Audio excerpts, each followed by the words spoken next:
Once upon a time in a Yoruba village, there lived a cunning tortoise named Ijapa. Everyone in the village knew him for his sly ways. He was clever, but his heart was filled with greed. If there was a way to trick someone to get what he wanted, Ijapa would always find it. One dry season, when the sun beat down on the earth and the crops withered, the villagers struggled to find food. Ijapa, though, wasn't worried. He was always thinking of a plan, a way to satisfy his hunger without working like the others. One night, as he lay under a tall palm tree, something strange happened. A cool breeze blew, and the sky opened up, revealing the magnificent Sky King. The Sky King, who ruled over the heavens, descended from the clouds, his voice like thunder and his robes shimmering like stars.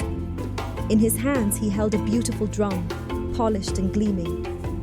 "Ijapa," the Sky King's voice boomed. "I have seen the hardships your village faces. This drum is a gift, but it comes with great responsibility. When you play this drum, it will summon music so sweet, so enchanting, that food will appear from the sky. But beware, Ijapa. You must not be selfish with this gift. The drum is meant to help everyone, not just yourself." Ijapa's eyes widened as he listened. The drum was a thing of beauty, and the thought of endless food filled his mind. He nodded eagerly, though deep inside his thoughts were already turning greedy. "Thank you, Sky King. I will use the drum wisely," he promised. As soon as the Sky King disappeared, Ijapa ran to his small hut. His heart raced with excitement. He gently tapped the drum. Pat, pat, pat, and a sweet, magical sound filled the air. La, la, la, la, la. Suddenly, food began to fall from the sky. Plump yams, steaming bowls of jollof rice, juicy plantains, and tender pieces of grilled meat landed before him. Ijapa clapped his hands and ate to his heart's content. The next day, the villagers, who had gone hungry for days, came to Ijapa's door. "Please, Ijapa," they begged. "We are starving. Do you have any food to share?" Ijapa rubbed his chin and thought for a moment. He knew he could help, but his greedy nature took over. "I will give you food," he said, "but only if you bring me gifts, fine clothes, gold, and yams from your farms. If you cannot give me what I ask, you will get nothing." The villagers were shocked but desperate. They had little choice but to agree. One by one, they brought Ijapa gifts, woven cloth, carved sculptures, and whatever valuables they could find. In return, Ijapa played the drum and food appeared. But he always made sure to take the best for himself before giving anything to the villagers. As the days passed, Ijapa grew richer and more powerful. His hut became the grandest in the village, decorated with treasures he had taken from the people. But while Ijapa feasted, the villagers remained hungry, and whispers of his greed spread across the land. One stormy evening, as Ijapa sat alone in his grand hut, full from yet another feast, a deep rumble shook the sky. The wind howled and the air turned cold. A booming voice echoed from above. It was the Sky King, furious with Ijapa's selfishness. "Ijapa," the Sky King's voice thundered. "You have betrayed my trust. You have used the drum not to help your people, but to feed your greed. You will be punished for your selfishness." Before Ijapa could respond, the magical drum disappeared from his hands, dissolving into mist. In its place, another drum appeared, an old cracked drum that looked dull and lifeless.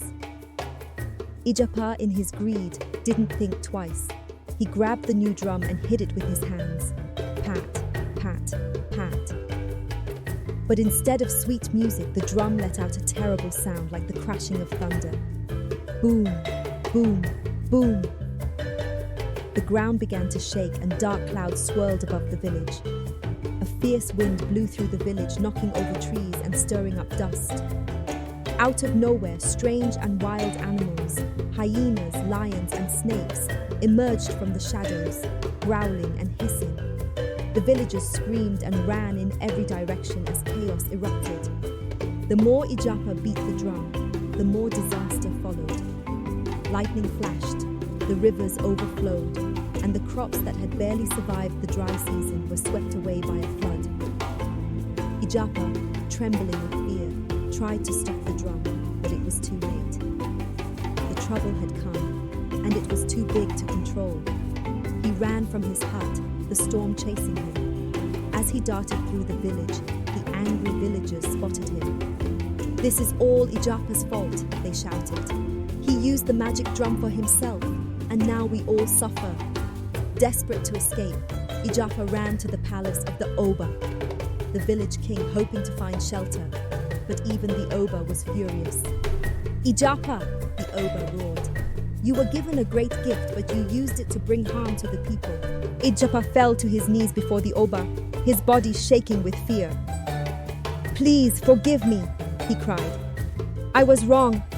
I will do anything to make things right." The Oba shook his head, but saw that Ijapa had learned his lesson.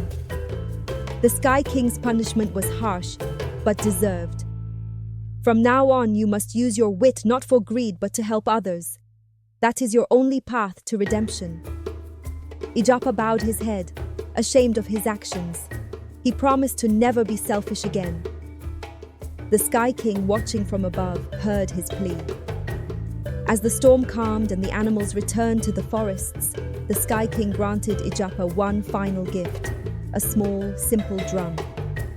"This drum will not bring food," the Sky King's voice echoed, "but it will bring joy and harmony. Use it well, Ijapa." From that day on, Ijapa traveled from village to village, playing his new drum. The music it made was sweet and soft, bringing smiles to the faces of children and peace to the hearts of the villagers. Though he no longer had wealth or power, Ijapa had learned the true value of sharing and kindness. The villagers would often sing a song to remind themselves of Ijapa's story. "Beat the drum, play the song. Sharing makes us strong. Greed brings only sorrow and pain. Kindness is our greatest gain."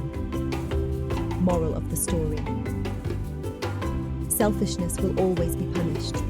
True happiness comes from sharing and helping others, not from taking more than you need.